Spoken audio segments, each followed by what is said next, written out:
Good afternoon. My name is Sarah, and I will be your conference operator today. At this time, I would like to welcome everyone to NVIDIA's second quarter fiscal 2026 financial results conference call. All lines have been placed on mute to prevent any background noise. After the speaker's remarks, there will be a question and answer session.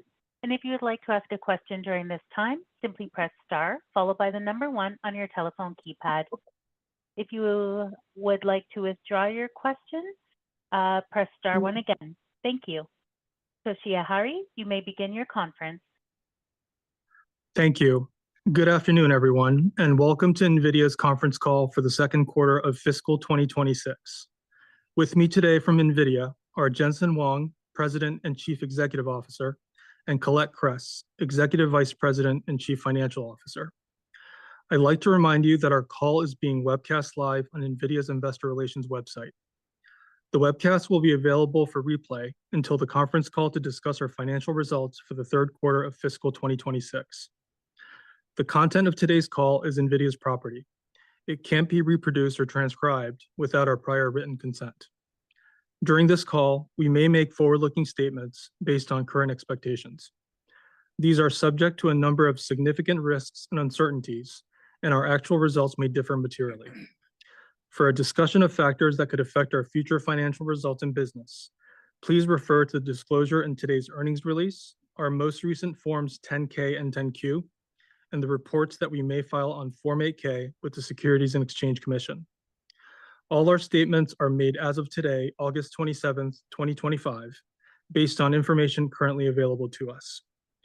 Except as required by law, we assume no obligation to update any such statements. During this call, we will discuss non-GAAP financial measures. You can find a reconciliation of these non-GAAP financial measures to GAAP financial measures in our CFO commentary, which is posted on our website. With that, let me turn the call over to Colette. Thank you, Toshiya. We delivered another record quarter while navigating what continues to be a dynamic external environment. Total revenue was $46.7 billion, exceeded our outlook as we grew sequentially across all market platforms. Data center revenue grew 56% year over year. Data center revenue also grew sequentially despite the $4 billion decline in H20 revenue. NVIDIA's Blackwell platform reached record levels, growing sequentially by 17%. We began production shipments of GB300 in Q2. Our full stack AI solutions for cloud service providers, neoclouds, enterprises, and sovereigns are all contributing to our growth. We are at the beginning of an industrial revolution that will transform every industry. We see $3 to $4 trillion in AI infrastructure spend by the end of the decade. The scale and scope of these buildouts present significant long-term growth opportunities for NVIDIA. The GB200 NVL system is seeing widespread adoption with deployments at CSPs and consumer internet companies. Lighthouse model builders, including OpenAI, Meta, and Mistral, are using the GB200 NVL72 at data center scale for both training next-generation models and serving inference models in production. The new Blackwell Ultra platform has also had a strong quarter, generating tens of billions in revenue. The transition to the GB300 has been seamless for major cloud service providers due to its shared architecture, software, and physical footprint with the GB200, enabling them to build and deploy GB300 racks with ease. The transition to the new GB300 rack-based architecture has been seamless. Factory builds in late July and early August were successfully converted to support the GB300 ramp, and today, full production is underway. The current run rate is back at full speed, producing approximately 1,000 racks per week. This output is expected to accelerate even further throughout the third quarter as additional capacity comes online. We expect widespread market availability in the second half of the year as CoreWeave prepares to bring their GB300 instance to market, as they are already seeing 10x more inference performance on reasoning models compared to H100. Compared to the previous Hopper generation, GB300 NVL72 AI factories promise a 10x improvement in token per watt energy efficiency, which translates to revenues as data centers are power limited. The chips of the Rubin platform are in fab. The Vera CPU, Rubin GPU, CX9 Super NIC, NVLink 144 scale up switch, Spectrum X scale out and scale across switch, and the silicon photonics processor. Rubin remains on schedule for volume production next year. Rubin will be our third generation NVLink rack scale AI supercomputer with a mature and full scale supply chain. This keeps us on track with our pace of an annual product cadence and continuous innovation across compute, networking, systems, and software. In late July, the US government began reviewing licenses for sales of H20 to China customers. While a select number of our China-based customers have received licenses over the past few weeks, we have not shipped any H20 based on those licenses. USG officials have expressed an expectation that the USG will receive 15% of the revenue generated from licensed H20 sales. But to date, the USG has not published a regulation codifying such requirement. We have not included H20 in our Q3 outlook as we continue to work through geopolitical issues. If geopolitical issues reside, we should ship $2 to $5 billion in H20 revenue in Q3. And if we had more orders, we can build more. We continue to advocate for the US government to approve Blackwell for China. Our products are designed and sold for beneficial commercial use, and every licensed sale we make will benefit the US economy, the US leadership. In highly competitive markets, we want to win the support of every developer. America's AI technology stack can be the world's standard if we race and compete globally. Notably in the quarter was an increase in Hopper 100 and H200 shipments. We also sold approximately 650 million of H20 in Q2 to an unrestricted customer outside of China. The sequential increase in Hopper demand indicates the breadth of data center workloads that run on accelerated computing and the power of CUDA libraries and full stack optimizations, which continuously enhance the performance and economic value of our platform. As we continue to deliver both Hopper and Blackwell GPUs, we are focusing on meeting the soaring global demand. This growth is fueled by capital expenditures from the cloud to enterprises, which are on track to invest $600 billion in data center infrastructure and compute this calendar year alone, nearly doubling in 2 years.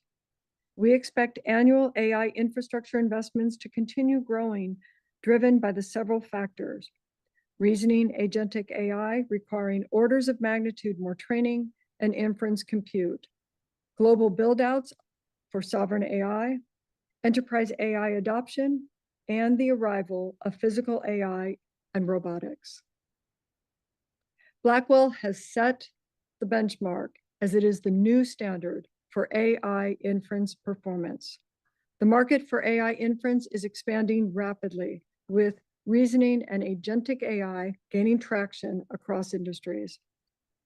Blackwell's rack scale NVLink and CUDA full stack architecture addresses this by redefining the economics of inference. New NV FP4 4-bit precision and NVLink 72 on the GB300 platform delivers a 50x increase in energy efficiency per token compared to Hopper, enabling companies to monetize their compute at unprecedented scale. For instance, a $3 million investment in GB200 infrastructure can generate $30 million in token revenue, a 10x return. NVIDIA's software innovation, combined with the strength of our developer ecosystem, has already improved Blackwell's performance by more than 2x since its launch. Advances in CUDA, TensorRT LLM, and Dynamo are unlocking maximum efficiency. CUDA library contributions from the open source community, along with NVIDIA's open libraries and frameworks, are now integrated into millions of workflows. This powerful flywheel of collaborative innovation between NVIDIA and global community contribution strengthens NVIDIA's performance leadership. NVIDIA is a top contributor to OpenAI models, data, and software. Blackwell has introduced a groundbreaking numerical approach to large language model pre-training.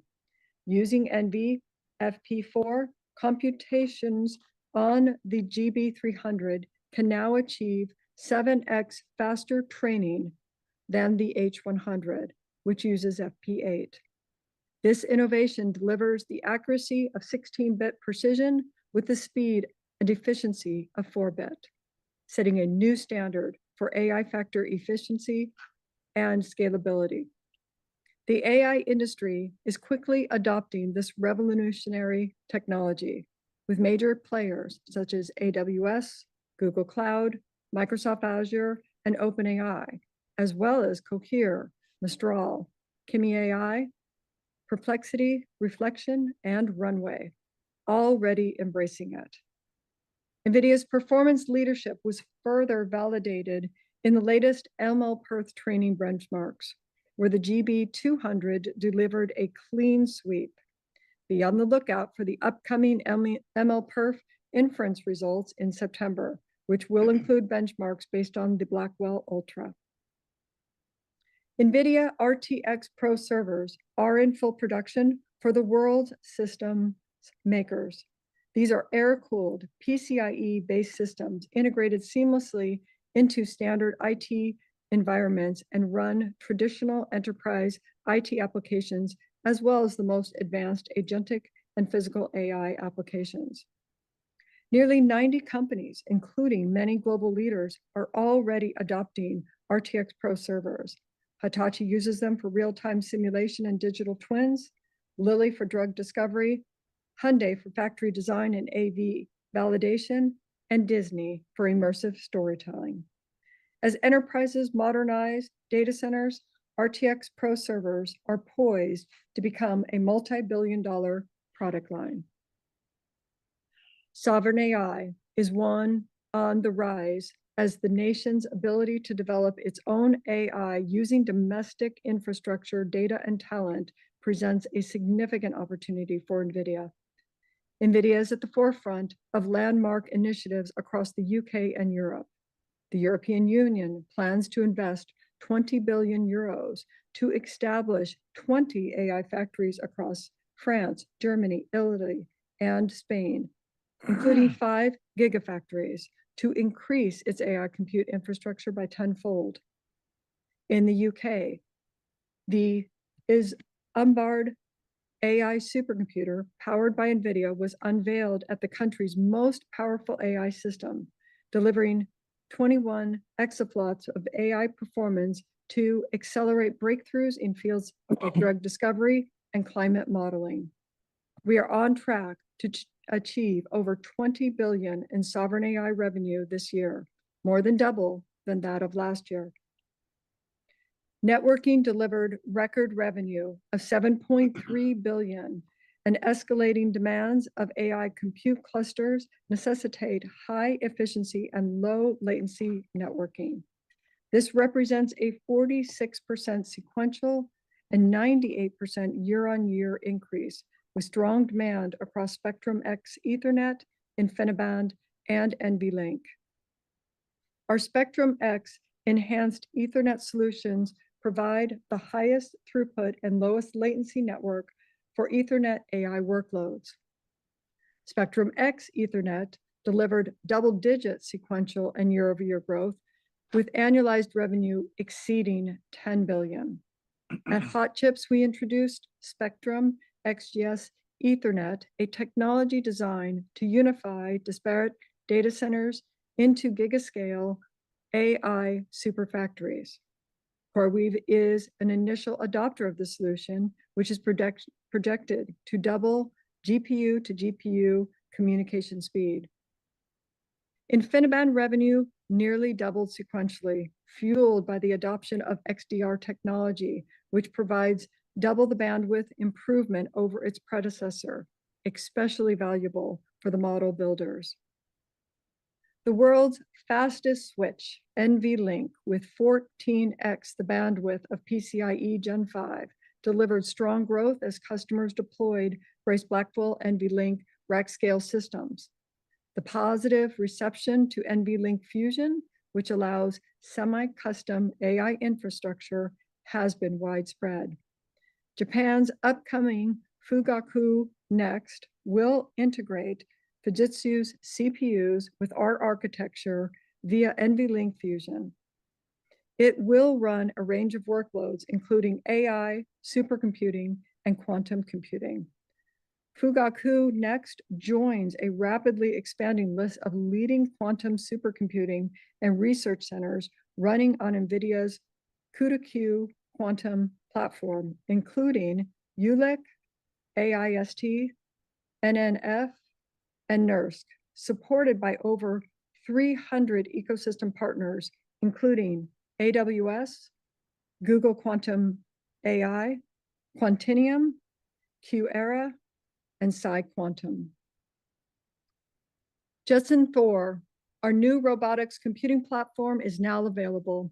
Thor delivers an order of magnitude greater AI performance and energy efficiency than NVIDIA AGX Orin.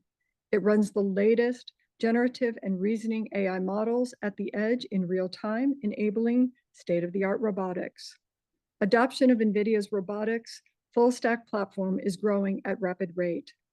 Over 2 million developers and 1,000 plus hardware, software applications and sensor partners taking our platform to market. Leading enterprises across industries have adopted Thor, including Agility Robotics, Amazon Robotics, Boston Dynamics, Caterpillar, Figure, Hexagon, Medtronic, and Meta.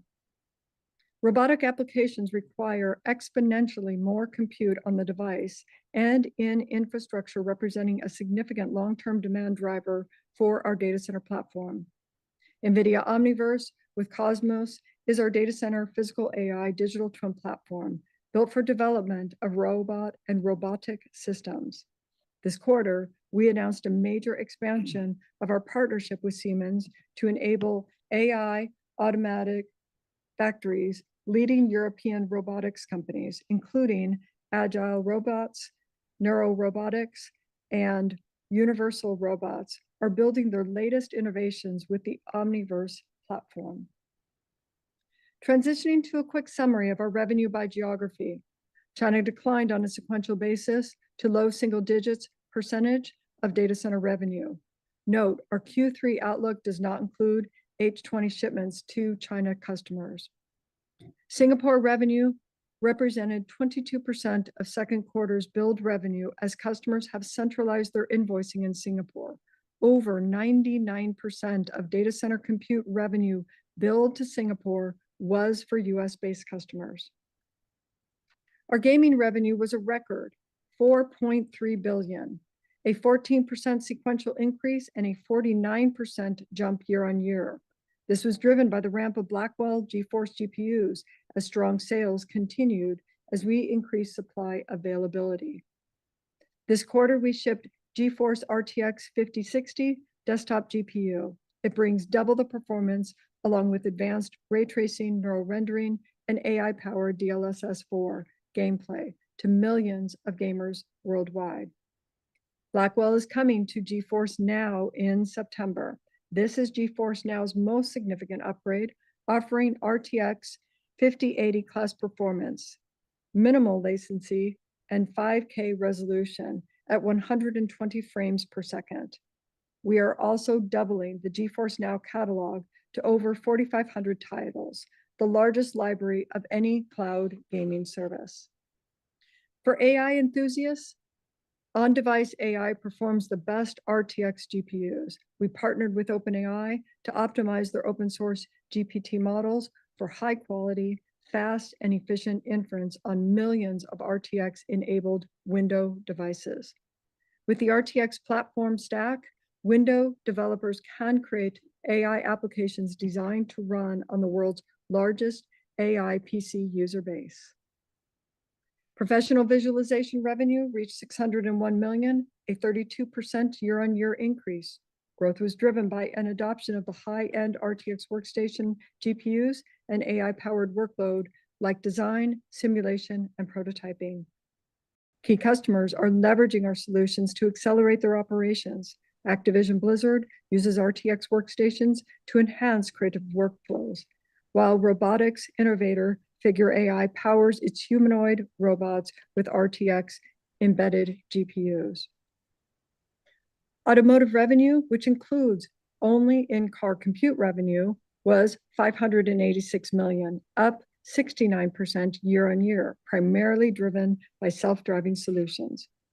We have begun shipments of NVIDIA Thor SoC, the successor to Orin. Thor's arrival coincides with the industry's accelerating shift to vision, language, model architecture, generative AI, and higher levels of autonomy. Thor is the most successful robotics and AV computer we've ever created. Thor Willpower. Our full-stack drive AV software platform is now in production, opening up billions to new revenue opportunities for NVIDIA while improving vehicle safety and autonomy. Now moving to the rest of our P&L. GAAP gross margin was 72.4%, and non-GAAP gross margin was 72.7%. These figures include a $180 million or 40 basis point benefit from releasing previously reserved H20 inventory. Excluding this benefit, non-GAAP gross margins would have been 72.3%, still exceeding our outlook. GAAP operating expenses rose 8% and 6% on a non-GAAP basis sequentially. This increase was driven by higher compute and infrastructure costs, as well as higher compensation and benefit costs. To support the ramp of Blackwell and Blackwell Ultra, inventory increased sequentially from $11 billion to $15 billion in Q2. While we prioritize funding our growth and strategic initiatives, in Q2, we returned $10 billion to shareholders through share repurchases and cash dividends. Our board of directors recently approved a $60 billion share repurchase authorization to add to our remaining $14.7 billion of authorization at the end of Q2. Okay, let me turn it to the outlook for the third quarter. Total revenue is expected to be $54 billion, plus or minus 2%. This represents over $7 billion in sequential growth. Again, we do not assume any H20 shipments to China customers in our outlook. GAAP and non-GAAP gross margins are expected to be 73.3%, 73.5% respectively, plus or minus 50 basis points. We continue to expect to exit the year with non-GAAP gross margins in the mid-70s. GAAP and non-GAAP operating expenses are expected to be approximately $5.9 billion and $4.2 billion, respectively. For the full year, we expect operating expenses to grow in the high 30s range year over year, up from our prior expectations of the mid-30s. We are accelerating investments in the business to address the magnitude of growth opportunities that lie ahead. GAAP and non-GAAP other income and expenses are expected to be an income of approximately $500 million, excluding gains and losses from non-marketable and public held equity securities. GAAP and non-GAAP tax rates are expected to be 16.5%, plus or minus 1%, excluding any discrete items. Further financial data are included in the CFO commentary and other information available on our website. In closing, let me highlight upcoming events for the financial community. We will be at the Goldman Sachs Technology Conference on September 8th in San Francisco. Our annual NDR will commence the first part of October. GTC Data Center begins on October 27th, with Jensen's keynote scheduled for the 28th. We look forward to seeing you at these events. Our earnings call to discuss the results of our third quarter of fiscal 2026 is scheduled for November 19th. We will now open the call for questions. Operator, would you please poll for questions? Thank you.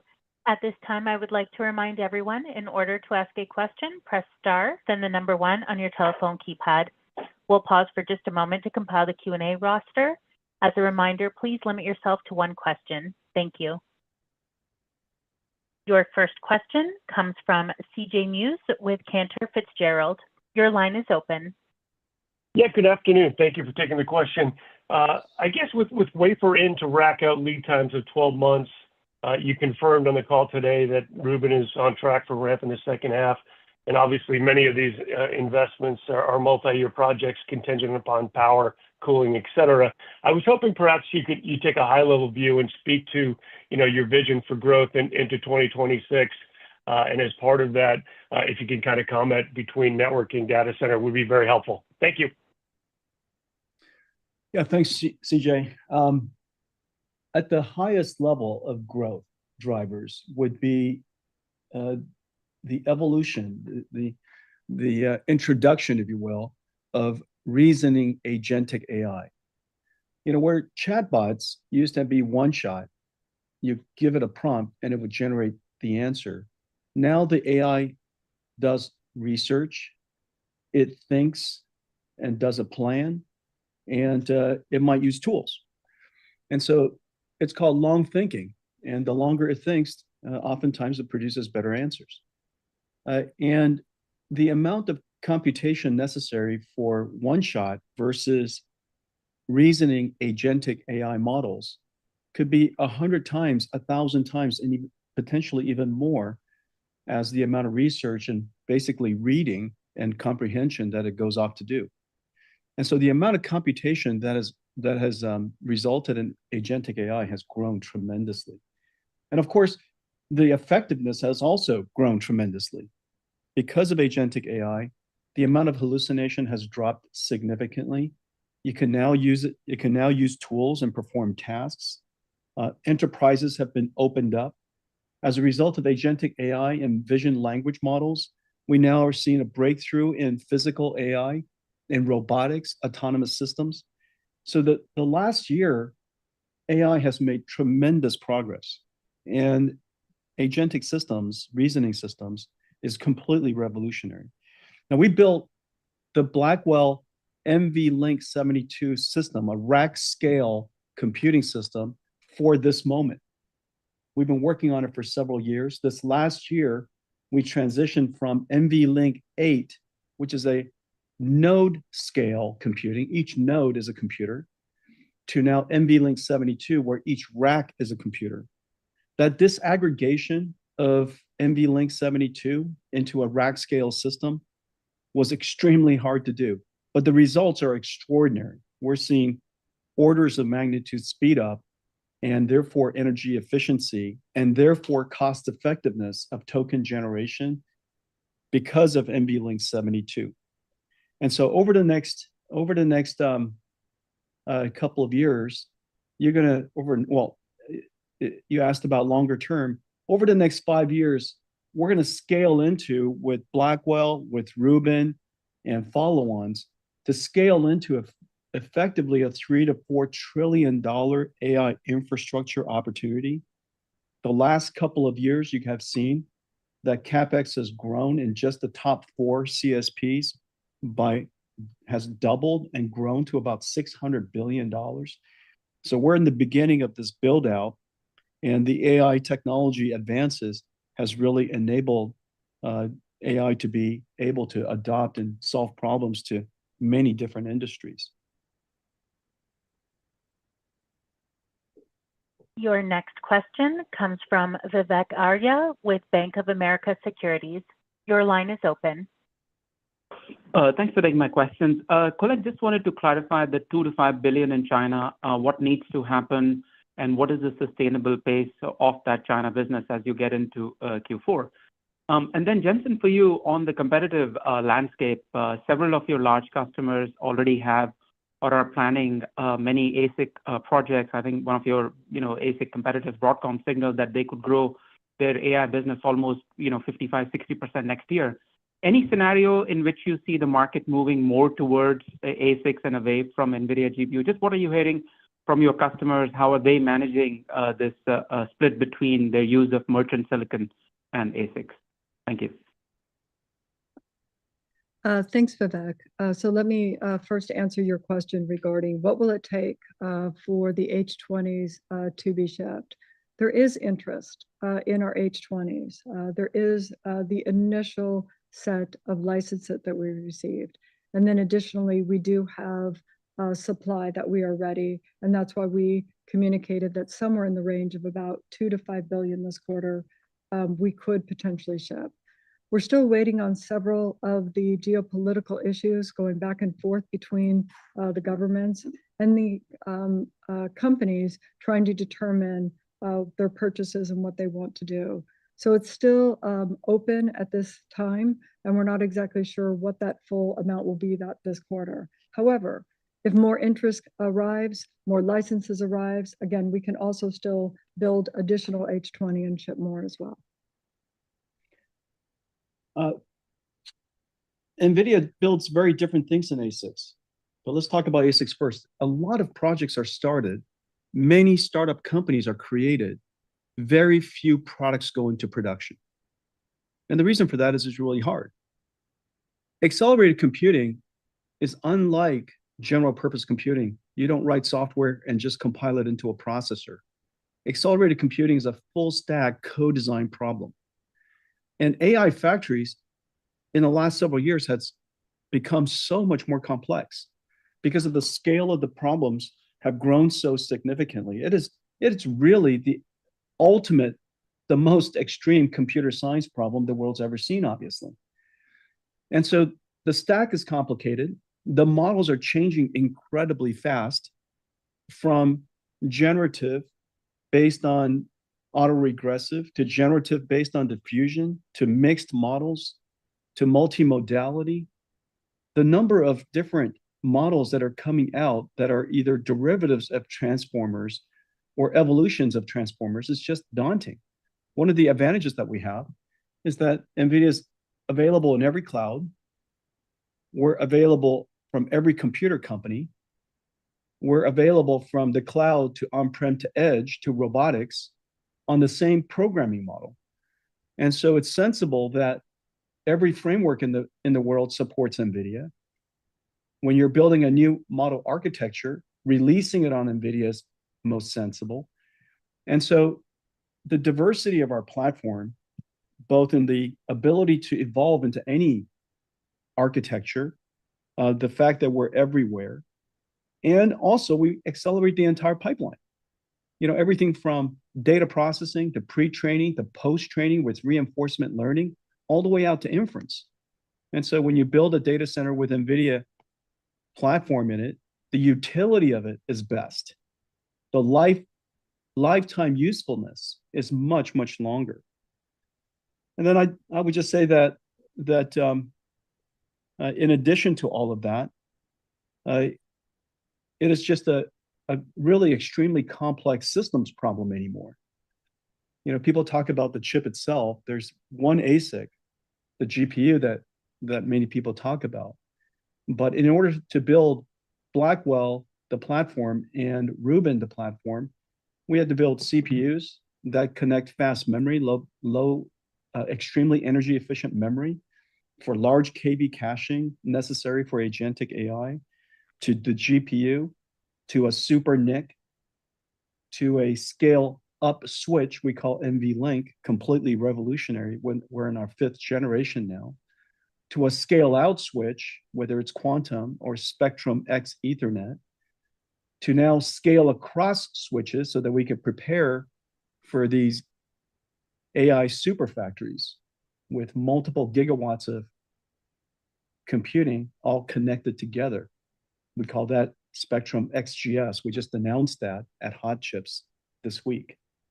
And so the complications, the complexity of everything that we do is really quite extraordinary. It's just done at a really, really extreme scale now. And then lastly, if I could just say one more thing, we're in every cloud for a good reason. Not only are we the most energy efficient, our perf per watt is the best of any computing platform. And in a world of power limited data centers, perf per watt drives directly to revenues. And you've heard me say before that in a lot of ways, the more you buy, the more you grow.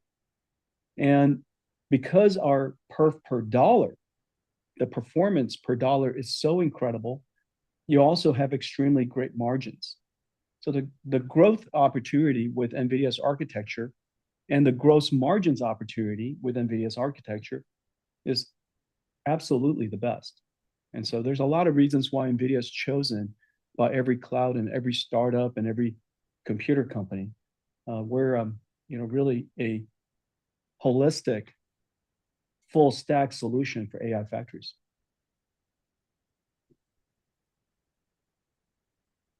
Your next question comes from Ben Reitzes with Melius. Your line is open. Hey, thanks a lot. Jensen, I wanted to ask you about your 3 to 4 trillion in data center infrastructure spend by the end of the decade. Previously, you talked about something in the 1 billion range, which I believe was just for compute by 2028. If you take past comments, 3 to 4 trillion would imply maybe 2 billion plus in compute spend. And just wanted to know if that was right. And that's what you're seeing by the end of the decade. And wondering what you think your share will be of that. Your share right now of total infrastructure compute-wise is very high. So wanted to see, and also if there's any bottlenecks you're concerned about, like power, to get to the 3 to 4 trillion. Thanks a lot. Yeah, thanks. As you know, the CapEx of just the top 4 hyperscalers has doubled in 2 years. As the AI revolution went into full steam, as the AI race is now on, the CapEx spend has doubled to $600 billion per year. There's 5 years between now and the end of the decade. And $600 billion only represents the top 4 hyperscalers. We still have the rest of the enterprise companies building on-prem. You have cloud service providers building around the world. United States represents about 60% of the world's compute, and over time, you would think that artificial intelligence would reflect GDP scale and growth, and would be of course accelerating GDP growth. And so our contribution to that is a large part of the AI infrastructure. Out of a gigawatt AI factory, which can go anywhere from 50 to plus or minus 10%, let's say 50 to 60 billion, we represent about 35 plus or minus of that, and 35 out of 50 or so $1 billion for a gigawatt data center. And of course, what you get for that is not a GPU. I think people, were famous for building the GPU and inventing the GPU, but as you know, over the last decade, we've really transitioned to become an AI infrastructure company. It takes 6 chips just to build 6 different types of chips just to build a Rubin AI supercomputer, and just to scale that out, to a gigawatt, you have hundreds of thousands of GPU compute nodes and a whole bunch of racks. And so we're really an AI infrastructure company, and we're hoping to continue to contribute to growing this industry, making AI more useful, and then very importantly, driving the performance per watt, because the world, as you mentioned, limiters, it will always likely be power limitations or AI infrastructure or AI building limitations. And so we need to squeeze as much out of that factory as possible. NVIDIA's performance per unit of energy used drives the revenue growth of that factory. it directly translates. If you have a 100 megawatt factory, per 100 megawatt drives your revenues. It's tokens per 100 megawatts of factory. In our case, also, the performance per dollar spent is so high that your gross margins are also the best. But anyhow, these are the limiters going forward, and $3 to $4 trillion is fairly sensible for the next 5 years. Next question comes from Joe Moore of Morgan Stanley. Your line is open. Great, thank you. Congratulations on reopening the China opportunity. Can you talk about the long-term prospects there? You've talked about, I think, half of the AI software world being there. How much can NVIDIA grow in that business, and how important is it that you get the Blackwell architecture ultimately licensed there? The China market, I've estimated to be about $50 billion of opportunity for us this year.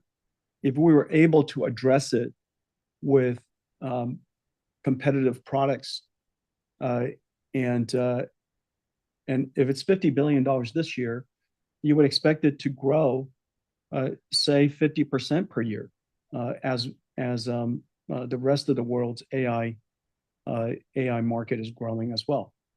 It is the second largest computing market in the world, and it is also the home of AI researchers. About 50% of the world's AI researchers are in China. The vast majority of the leading open source models are created in China. And so it's fairly important, I think, for the American technology companies to be able to address that market. And open source, as you know, is created in one country, but it's used all over the world. The open source models that have come out of China are really excellent. DeepSeek, of course, gained global notoriety. Qwen is excellent. Kimi is excellent. There's a whole bunch of new models that are coming out. They're multimodal. They're great language models, and it's really fueled the adoption of AI in enterprises around the world, because enterprises want to build their own custom proprietary software stacks. And so open source model is really important for enterprise. It's really important for SaaS, who also would like to build proprietary systems. It has been really incredible for robotics around the world. And so open source is really important. And it's important that the American companies are able to address it. It's going to be a very large market. We're talking to the administration about the importance of American companies to be able to address the Chinese market. And as you know, H20 has been approved for companies that are not on the entities list, and many licenses have been approved. And so I think the opportunity for us to bring Blackwell to the China market is a real possibility. And so we just have to keep advocating the sensibility of and the importance of American tech companies to be able to lead and win the AI race and help make the American tech stack the global standard. Your next question comes from the line of Aaron Rakers with Wells Fargo. Your line is open. Yeah, thank you for the question. I want to go back to the Spectrum XGS announcement this week, and thinking about the Ethernet product now pushing over $10 billion of annualized revenue. Jensen, what is the opportunity set that you see for Spectrum XGS? Do we think about this as kind of the data center interconnect layer? Any thoughts on the sizing of this opportunity, within that Ethernet portfolio? Thank you. We now offer 3 networking technologies. One is for scale up, one is for scale out, and one for scale across. Scale up is so that we could build the largest possible virtual GPU, the virtual compute node. NVLink is revolutionary. NVLink 72 is what made it possible for Blackwell to deliver such an extraordinary generational jump over Hopper's NVLink 8. At a time when we have long thinking models, agentic AI, reasoning systems, the NVLink basically amplifies the memory bandwidth, which is really critical for reasoning systems. And so NVLink 72 is fantastic. We then scale out with networking, which we have two. We have InfiniBand, which is unquestionably the lowest latency, the lowest jitter, the best scale-out network. It does require more expertise in managing those networks. And for supercomputing, for the leading model makers, InfiniBand, Quantum InfiniBand is the unambiguous choice. If you were to benchmark an AI factory, the ones with InfiniBand are the best performance. For those who would like to use Ethernet, because their whole data center is built with Ethernet, we have a new type of Ethernet called Spectrum Ethernet. Spectrum Ethernet is not off the shelf. It has a whole bunch of new technologies designed for low latency and low jitter and congestion control.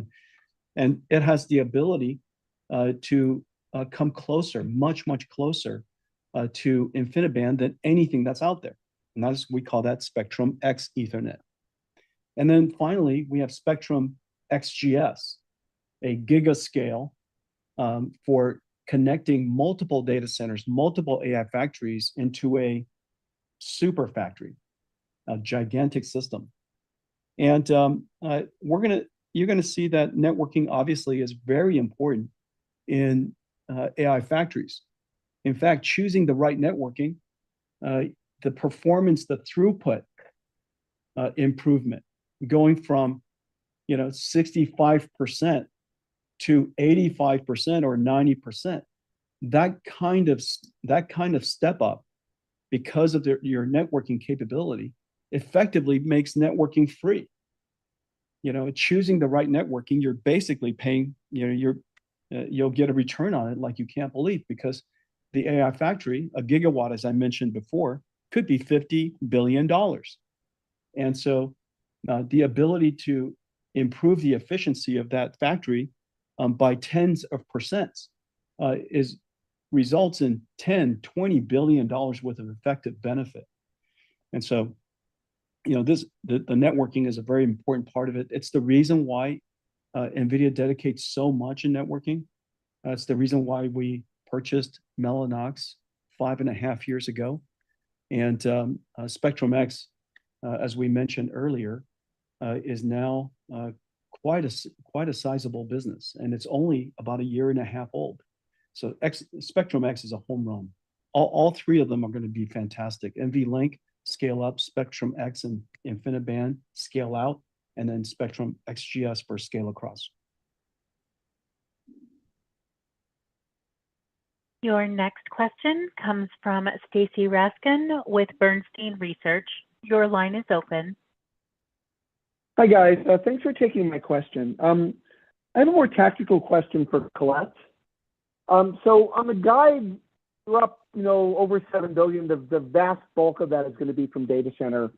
How do I think about apportioning that $7 billion out across Blackwell versus Hopper versus networking? I mean, it looks like Blackwell was probably $27 billion in the quarter, up from maybe 23 last quarter. Hopper's still $6 or $7 billion post the H20. Do you think the Hopper strength continues?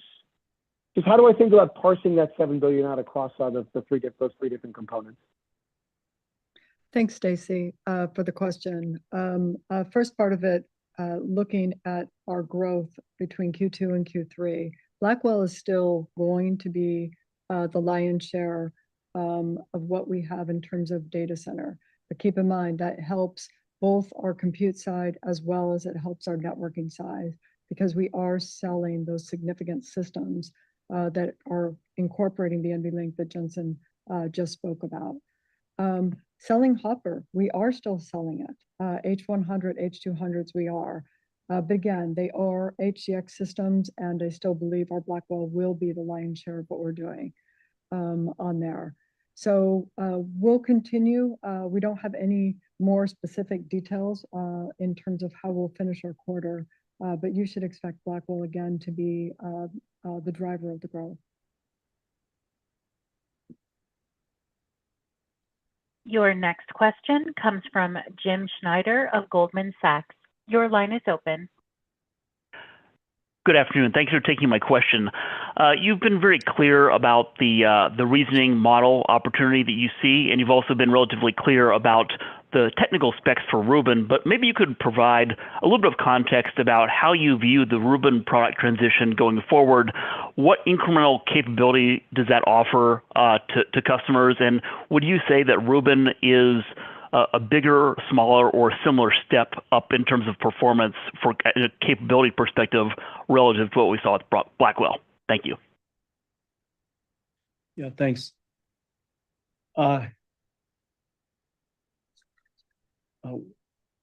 Rubin,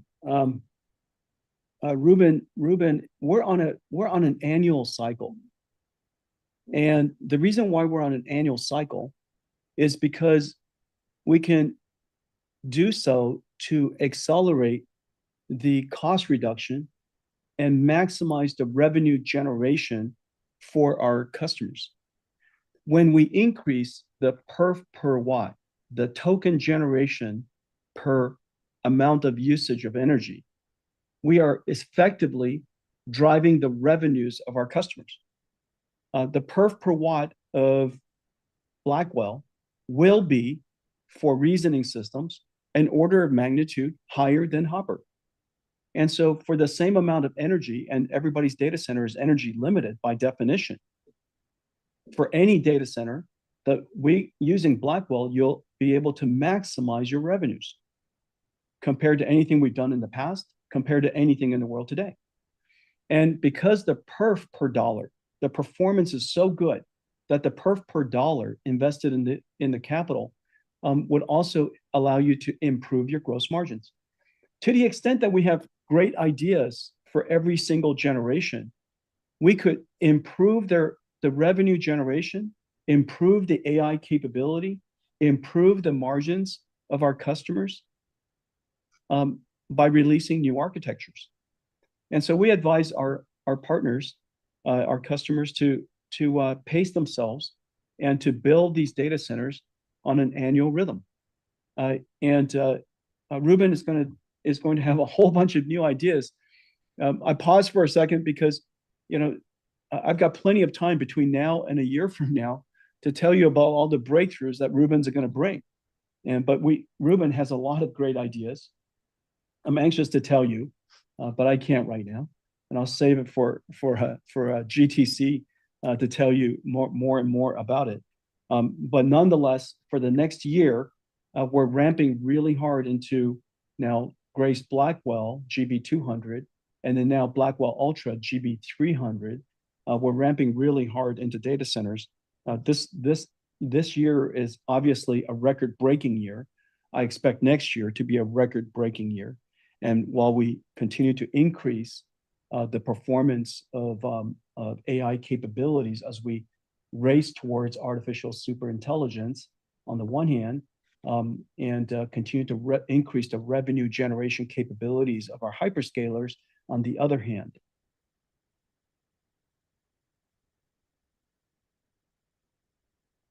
Your final question comes from Timothy Arcuri with UBS. Your line is open. Thanks a lot. Jensen, I wanted to ask you, just answered a question. You threw out a number. You said 50% CAGR for the AI market. So I'm wondering how much visibility that you have into next year. Is that kind of a reasonable bogey in terms of how much your data center revenue should grow next year? I would think you'll grow at least in line with that CAGR. And maybe are there any puts and takes to that? Thanks. Well, I think that the best way to look at it is we have reasonable forecasts from our large customers for next year, a very, very significant forecast. And we still have a lot of businesses that we're still winning and a lot of startups that are still being created. Don't forget that the number of startups for AI native startups was 100 billion was funded last year. This year, The year's not even over yet. It's 180 billion funded. If you look at AI native, the top AI native startups that are generating revenues, last year was $2 billion. This year is $20 billion. Next year, being 10 times higher than this year, is not inconceivable. And the open source models is now opening up large enterprises, SaaS companies, industrial companies, robotics companies to now join the AI revolution, another source of growth. And whether it's AI natives or enterprise SaaS or industrial AI or startups, we're just seeing just enormous amount of interest in AI and demand for AI. Right now, the buzz is, I'm sure all of you know about the buzz out there. The buzz is everything sold out. H100 is sold out. H200s are sold out. Large CSPs are coming out renting capacity from other CSPs. And so the AI native startups are really scrambling to get capacity so that they could train their reasoning models. And so the demand is really, really high. But the long-term outlook between where we are today, CapEx has doubled in 2 years. It is now running about $600 billion a year just in the large hyperscalers. For us to grow into that $600 billion a year, representing a significant part of that CapEx, isn't unreasonable. And so I think the next several years, surely through the decade, we see just really fast growing, really significant growth opportunities ahead. Let me conclude with this. Blackwell is the next generation AI platform the world's been waiting for. It delivers an exceptional 72 rack scale computing is revolutionary, arriving just in time as reasoning AI models drive order of magnitude increases in training and inference performance requirement. Blackwell Ultra is ramping at full speed and the demand is extraordinary. Our next platform, Rubin, is already in fab. We have 6 new chips that represents the Rubin platform. They've all taped out to TSMC. Rubin will be our 3rd generation NVLink rack scale AI supercomputer. And so we expect to have a much more mature and fully scaled up supply chain. Blackwell and Rubin AI factory platforms will be scaling into the $3 to $4 trillion global AI factory build out through the end of the decade. Customers are building ever greater scale AI factories, from thousands of Hopper GPUs in tens of megawatt data centers to now hundreds of thousands of Blackwells in 100 megawatt facilities. And soon we'll be building millions of Rubin GPU platforms powering multi-gigawatt, multi-site AI super factories. With each generation, demand only grows. One-shot chatbots have evolved into reasoning agentic AI that research, plan, and use tools, driving orders of magnitude jump in compute for both training and inference. Agentic AI is reaching maturity and has opened the enterprise market to build domain and company-specific AI agents for enterprise workflows, products, and services. The age of physical AI has arrived, unlocking entirely new industries in robotics, industrial automation. Every industrial company will need to build 2 factories, one to build the machines and another to build their robotic AI. This quarter, NVIDIA reached record revenues and an extraordinary milestone in our journey. The opportunity ahead is immense. A new industrial revolution has started. The AI race is on. Thanks for joining us today, and I'll look forward to addressing you next week.